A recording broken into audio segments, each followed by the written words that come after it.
Yes, yeah, continuous innovation slides and majorly it may be a mindset, particularly apart from the culture and strategic practice. These are the very key mantra to you can push to the innovations. So majorly I myself as we can consider as a purely curious and very important. The curiosity of any task is very mandatory fundamental expectation.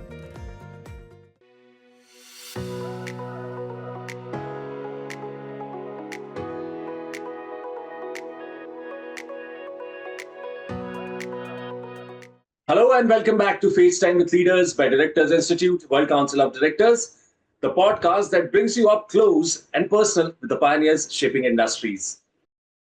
I'm Sunny Pancholi, and today we have someone in the studio whose expertise in IT leadership, cybersecurity, and digital transformation is nothing short of remarkable. Joining me is Dr. M. Bharathidasan, a name that resonates across industries for his ability to drive innovation, navigate complex business landscapes, and lead organizations towards a tech-driven future. With a career spanning over 2.5 decades, he has been at the helm of major IT transformations, from SaaS and AI to enterprise architecture and cybersecurity. And let's not forget, he is also an award-winning leader recognized with honors like the Innovative CIO Award and the Ashoka Award for Best Value Leader. Dr. Dasan, it's incredible to have you here. I have been looking forward to this conversation because your journey is one of resilience, strategic vision, and game-changing innovation. So welcome to FaceTime with Leaders. Thank you, Sunny. It's a pleasure to hear. All right, so we are excited to dive into it. There is so much to unpack from your leadership in IT governance to how you have transformed businesses through technology. So let's get started. Dr. Dasan, you have had such an impressive career leading major transformations in IT and technology. But we all know that every journey starts somewhere. I'm sure there were moments along the way that shaped your path. So take us back a bit. Could you share your journey with us and how you got to where you are today? My career journey starts at the infrastructure project management was transformative experience in the greenfield projects. I learned an importance of the teamwork and collaborative with contributing the real projects, which had been coding and then problem solving. Over the years, I had taken in the diversity of leadership roles across the industries such cement, sugar, power and refractory, and SaaS and AI digital transformation journeys. Thought out my journeys, I faced significant challenges like navigating the tight deadlines and limited resources. This experience taught me the importance of the strategic thinking it over the obstacles. Today, we are heading the technology and governance. My mission into the leveraging the technology to the positive challenges. So it may be very helpful for that diversity and then inclusion. I believe that the team should derive that best innovations, and I am committed to focusing the IT governance. How should we align with the IT strategy alignment with the business goals? Okay. Dr. Dasan, it's fascinating to hear how your career has unfolded and the experiences that shaped your path. It really shows the power of persistence and vision in the tech world. So, continuing our conversation, I have to say, delivering over 100 new products and 180 plus product enhancements, it's truly impressive. But what really catches my attention is how you have managed to keep that momentum going at such a scale year after year. So, I have to ask you, what's the secret sauce that fuels this continuous innovation? And how do you keep that drive and passion alive, especially when the stakes are so high and the pressure is on? Yes, yeah, continuous innovation slides and majorly it may be a mindset, particularly apart from the culture and strategic practice. These are the very key mantra to you can push to the innovations. So majorly I myself as we can consider as a purely curious and very important. The curiosity of any task is very mandatory fundamental expectation. I focus on mostly on the learning on the all the times, going with the industrial conferences, talking with the experts and motivating my team to look into the new technologies and methodologies. This curious help us to be creative, stay up to date in the industry. So it may be can given to the additional to the goals, how the what are the strategic alignment with the business is a fundamental mantra you can provide with the insights. Another thing in the major, I thought I did another thing the major one is empowering the teams, the creating the culture when the team members are feel empowered to share their ideas. we can allow them to, we can explore the new ideas with the team member. It's a major strength. So apart from that, we are more focused on the setting the clear objectives. Any task, any innovation, what is the expectations? It's maybe more or less the very clear objectives that's very required for them. So another thing, the majorly for that, anything we can did the projects or something, celebrating the wins and learning from the losses. So that is a fundamental mantra to motivate myself and my teams. It may be move to the next level, and then more the innovation is a continuous path journey. So that it may be we can, whenever small achievement or big achievement, it may be breakthrough. We can always enjoy each other. So we can enthusiasm the teams. It may be have the motivation and the spirit to the team. So majorly the commitment to the purpose. Commitment is a very major role play on the particular success of any projects. Finally, strong commitment to the purpose using technology to drive the positive changes. Serve as a constant motivator. These are the things it may be a consider. We are all successful innovation. It should be happen as per my perspective. Dr. Dasan, that really speaks to the power of leadership and vision.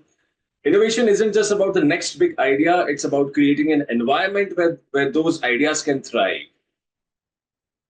All right, so moving ahead, you have been at the forefront of major digital transformations, whether it's ERP, cloud, or cybersecurity. And while we hear a lot about success stories, I'm sure you have also seen where things can go wrong. So, from your experience, what are some of the biggest mistakes organizations make when they set out on this journey? And what are those blind spots that often get overlooked, but can make all the difference between success and failure? Yes, that is normally the most of the thing. As by my perspective, overall my experience, I saw that what are the gaps, particularly if the gaps or it may be mistakes happen during the major implementation. Most common fundamental reason is a lack of strategic planning. That is a fundamental layer. Be very clear what we require for them. The planning is a very, very fundamental role. The success of any project or any activity is very vital for them. So another thing is insufficient stakeholder engagement. Whenever the project is started, the purpose of start, who are the core team members, it may be very clearly understand the roles and responsibility, what are the contribution, what are the objective for that. The objective should be mandatory for that. So otherwise we don't have any objective, we don't have any goals, we are not achieve them. So otherwise, if you have a priority, whenever you engage a critical rollback on any ERP or some other project, the mission critical turnkey projects, the involvement of stakeholder is very, very important. That is a lead for the success. Another thing, the poor understanding the user needs. Whenever you can project rollout, because of that, the management say the industry go with any SAP or some other ERP, Microsoft Dynamics, need not be go for the fascinating manner. Is really required for the business. So that the understanding is the user needs, the particular product or technology to be really required for our nature of line of business. First, I understand the user needs. Another thing, the ignoring the change management. Anything can happen during that project or rollout manner. The change management is the vital role. It may be have any version control. What is the purpose of changes? Once changes is completed, we can fulfill the particular goal or not. It may be evaluation is mandatory. Another thing, inadequate training and support. These are the another key elements. Most of the project based on the timelines and other thing, it may be the last option. It may be a mandatory first option. Whenever the new product or new technology transformations, we must be training is adequate for all the respective stakeholders. Otherwise, the product is a real user for them. The user should be maybe understand what is the purpose of the product. He may well verse on the particular product, how he can make me operate on the thing. So these are the things are very, very important to that to the successful any product. These are the things where we are lacking. It may be very difficult for that. Apart from that, normally all the organizations are more focused on the short-term thinking. In the product or any other transformation project, not for short-term thinking. It may be long-term. How should be the value added to the organization? What is the purpose of this transformation? These are the things we can consider very well in advance on the planning manner. No project should be on the fail or delay. So the planning is very vital on the any strategic transformations. Such crucial points, Dr. Dasan. So often organizations focus on the technology itself, but forget that real transformation starts with people and processes. All right. So continuing our conversation with businesses moving to the cloud faster than ever, security is always a big concern. But here's the thing. There's still a lot of confusion around what cloud security actually means. So I'm sure you have come across plenty of these misconceptions in your experience. What are some of the most common myths businesses have about cloud security, and why do these misunderstandings put them at risk? So normally today, well, we are not avoid the cloud. So whenever any discussion is happen, the cloud and the AI, these are the technologies that are common one for the today world. So a lot of, I correctly says that there are a lot of myths in the cloud. I think some of the key myths in the floor, wherever the industry is happen, whenever you go for the cloud security is the sole responsibility of the provider. Actually, the reality is not like that. The provider is maybe provided as a infrastructure as the infrastructure is provided for them. Particularly for that, whenever while we can cloud provider implement a significant security measure, business still bear the responsibility to secure the data and applications in the cloud. This is a sad responsibility model, mean that organizations must be actively manage their access controls, data classification, and complaints requirement. So otherwise, the responsibility lying with our as my client and then the provider. The equal importance should be there. So another is a very interesting thing. The data in the cloud is naturally secure. It's not like that. The cloud is infrastructure can be secure, but the data security largely depending upon the organization practices. The poor configuration of the weakness across the controls, otherwise the lack of encryption can be compromised. The data integrity and confidentiality is very, very important. So whenever the cloud provider for the platform, the configuration, how we can managing the data, the security layers is who are the people are deploying the cloud. This is the perspective of the company and the organization.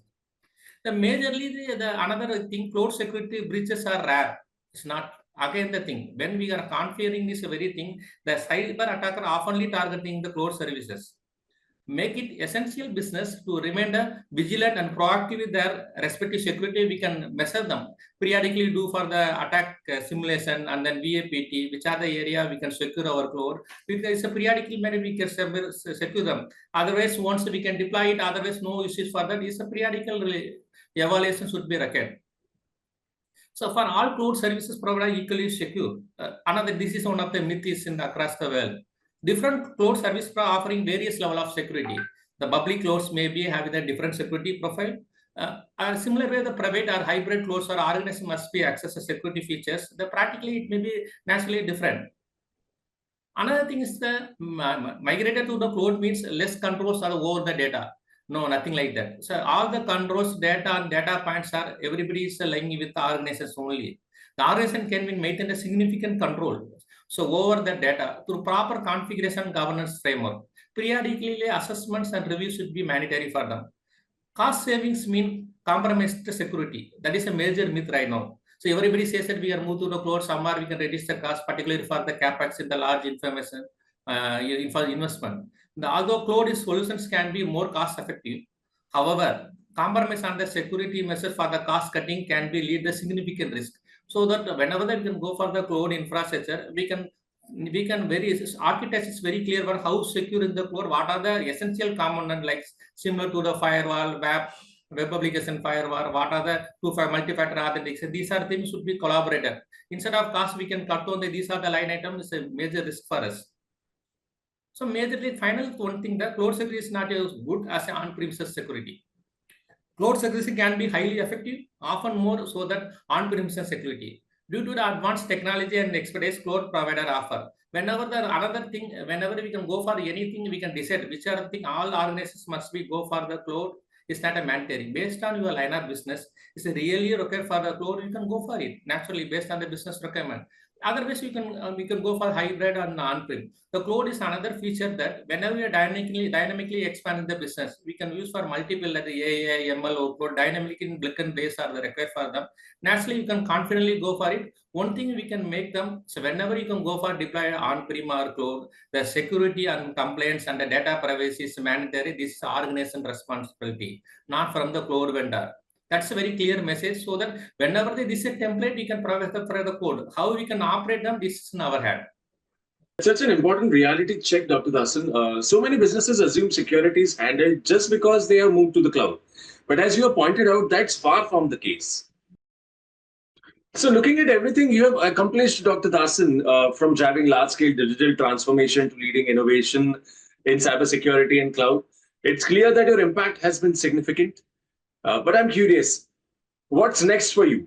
What are your aspirations for the future, both in terms of technology leadership and perhaps your vision for contributing at the boardroom level? Currently, and particularly for the lead initiative that leveraging the emerging technologies like currently majorly can capturing that governance, particularly for AI and machine learning and blockchain, and particularly for edge computing, business process automations. These are the vital thing you can right now all the organizations are needed. The boardroom level, these are the contribution how we can take it forward to the cost optimization level, complaints. These are the things very vital. It may be can contributing in the particular next level of action. It may be the company's corporates, we can achieve the goals easily. In the inline with the statutory land of laws, we can complain with them. That is also monitored for them. Apart from that, enhancing the security framework. Right now, everything on the interconnected across the world, so that the data privacy act is very stringent in the country. We are collaborating across the globe. A lot of the standards should be followed, so that the cybersecurity framework it may be mandatory for any organization for the growth. So we are more focused on that particular area, how we can build all the cybersecurity frameworks are not fit for the everyone. It's not a tailor-made. Based on the organizations, based on the business, we can frame the cybersecurity framework based on the need. This is a monetary one. This is customized for the each business. Each business goals and then clients are different. So that we not be go with the combined standard for the ready-made standard. I can deploy immediately. It's not fit for everyone. It may be needed, it may be not be needed. Stats rating anyway we can adapt them. Apart from that, we can create our own framework for that particular area. How we can enable improvement from the corporate goals. So we can map with the company goals with IT strategy and then governance. That is a major part for them. So another thing, the strategy decision making, the boards levels are aspiring the influence strategy decision making. These are the area where contribute them, which are the spending, particularly for the P&L and then the balance sheets of the scores. That's really the spending is worth for them. How we can reduce the overhead charges. Right now, everything the competition is very more the providing to the companies. We are more focused on the profitability in the quality of services. That is a mandatory goal for the every organization. Which are the area how we can reduce the overhead charges. So another thing, how we can strengthen human capital. That is a major thing. Right now, everything is automated in the AI and other tools. The human capital is very vital. You can drive all the things. So that how we engage the employees, the employee value chain is very, very important. In the today, well, the machine, everybody is running and moving on the thing. No one care about the human capital. This is one of the thing. Who are the people are the good thing. The organization grow in the faster manner, the long-term sustainability. Otherwise, we are not focusing on the build the human capital. The employer engagement is employer and employee engagement is very, very vital. Since any gaps are there, we are not achieve that success. So that this part, how we can engage them, these are what are the parameters. It may be helpful for the tightly engage with a particular employee. How we can know his roles, what is the responsibility, what is important to the company. We can ask them to. We can continue for that focus. So these are the things how we can build in the single line. It may be a really successful organization. That's a powerful vision, Dr. Dasan. It's inspiring to hear how you are thinking beyond just technology and really looking at the bigger picture of leadership and impact. So in today's fast evolving business landscape, corporate governance is more than just compliance. It's about building trust, managing risk, and ensuring long-term sustainability. From your perspective, Dr. Dasan, what does strong corporate governance look like in the digital age? And how do you see technology shaping its future? And actually, today, all the strong corporate governance in the digital age is very vital. So goes beyond that compliance. It's about the majorly for the transparency, accountability, and proactively manage the risk. So it may be very vital for them. So for any perspective, so involve an integration of technology into governance framework. It's maybe decision making, ensuring the data-driven insight, and streamlining the regulatory adherence. The technology like AI, blockchain, and advanced analyticals are very helpful for the we can adhere in the governance. So it may be enable them the real-time monitoring, automating the risk assessments. So the proactively we can understand the risk, so that it may be helpful for the organization. We can adhere the 100% complaints for the particular areas. So apart from that, the majorly for long-term sustainability and stakeholder confidence.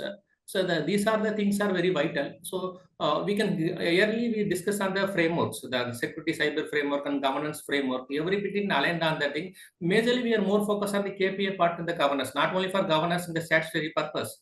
The real is the maturity level, how may be addressed. All the areas, what are we are put in the technology transformation, what are the complaints, what are the end number of software deployed. It's not to solve the problems. We are more focused on the particular purpose, so that the purpose would be achievable. The purpose would be divided in the KPIs. The KPIs would be measurable in the frequency is very high. The every frequency we can monitor them. Any gaps are there, we can fix them. So technology, it may be hand holding the particular area instead of manually reviewing everything. Proactive. Right now, the using the AI, we have a lot of predictive analysis, so that we can understand that next 3 to 6 months where we are currently in terms of the business and the compliance part, where which are the area very weak, which are the business unit or which are the divisions are very lacking, particularly for the statutory level or a compliance level, or it may be or any threats or upcoming threats are there. It may we can pull out the data in the dashboards. So today it's very easy for that. Whenever technology collaboration with the governance, it may be easy to the board level. We can take the decision making. Simply say that the visibility where we are, simply within a one dashboard, we can know that it may be we are in the track, or it may be we are in the lacking. So that it may be in not waiting for the huge period of 6 months or 1 year. After that, it may be last minute surprises. So that once we get technology integrated is there, we can easily know that it may be proactively we are in the alarm, so that we can immediately pitch on which are the areas are gap. We can immediately put the controls. We can overcome them. So the process and the technology is collaborated. The governance is very strong and robust. That's such an important perspective. Corporate governance today isn't just about policies and procedures, but about staying ahead of risk and leveraging technology to make smarter decisions. Great. So, Dr. Dasan, joining Directors Institute is a significant step for leaders looking to make an impact in corporate governance. From your experience, how has Directors Institute helped you gain deeper insights into boardroom dynamics, governance best practices, and leadership at the highest level? Yeah, sure. Naturally, I can find out whom. I accidentally joined the Director Institute. Whenever we can start that thing, we can take the call. After that, I can go for it. I very much impressed on the curriculum first, the how the team is very engaged. So whenever I joined the year back, I can start at so that I can use well versed in the planning the curriculum and what are the things are that apart from the what is the value chain should be provided to that participants. That is a major thing. Apart from the training, everything, the value till even though completion, of course, interactions with the particular candidate, you can clear the doubts, everything may be the amazing. The access to the expert knowledge, that is a very important. What are the world level of director boards? What are the need for the country currently? Apart from the globe, you can pick up all the real-time examples with a suitable simulating level, so that each and everyone can should understand that what is the value chain provided as a board member. So it's very clear and sounds. So it's very happy to share that you can have the eye opening for the everyone for them. Another thing, good things, you can create the networking of the opportunity with the similar peers and the leaders. So you can make a collaborative with the groups, so that we can share the thoughts. So it may be multiple industry, multiple verticals. You can learn the more of the things, not from the technology point of view. It may be governance, it may be multiple verticals. What are the pain points currently? How we can overcome them? Each other you can share the views and the knowledges. It may have a good strength. You know that the team value is powerful instead of individuals. So this is a very good job from the Director Institute. It may be make a more confident level, and the board level you can maybe as a significant contributor. It may be make it happen. Understanding the board dynamics. What is a board? Why the board is required for the organization? They're very clear message for them. It may be teach us. So it may be another good thing. So apart from that, you can continuous learning. Whenever the new challenges, new statutory points are in DPDB Act, GDPR Act, which are across the globe, keep on updating. Even though it's maybe somewhere we can train them, after that we can go for some other new engagement with that. Not like that. You can keep on the lifelong touch with the particular candidates, and then keep on grooming up. That is the only unique thing I can find out compared with the other players. So majorly for the leadership development, apart from the curriculum, you can particularly for the ESG, the environment, social governance, and ITP, and the director programs. These are the unique across the market, not only for the need of the hour and the nation security. So the one not only for the namesake director in the board, or it may be our independent director, you have the full based the what is a real cup of thing. It is a one passion, you can do all the components nutshell. So that whenever we can directly craft the particular issues, instead of that it can overall we can specific the issue and then solution. So that it may be really contribute and make me as a confident that it may be my contribution to the any of the board. It may be we can address the pain point of the particular board, and then take it the next level. It is short span of time, we can create a quick win plans. It may make me as a direct institution. Otherwise, it is not at all possible. This is a unique thing I can experienced it instead of heard about it. It's experienced it. The experience still as a journey is moving. That's why I'm happy to announce that. Great to hear that, Dr. Dasan. It's always inspiring to see an accomplished leader like yourself embrace governance and boardroom leadership with such enthusiasm. Yeah, thank you. Dr. Dasan, let me tell you, this conversation has been nothing short of insightful from navigating digital transformation to the evolving role of corporate governance. Your journey and perspective have truly added immense value to our discussion. So, thank you for sharing your experiences, wisdom, and vision with us today. Yeah, thank you, Sunny. Thanks for that. Yeah. And to our audience, I hope you found this episode as engaging and thought-provoking as I did.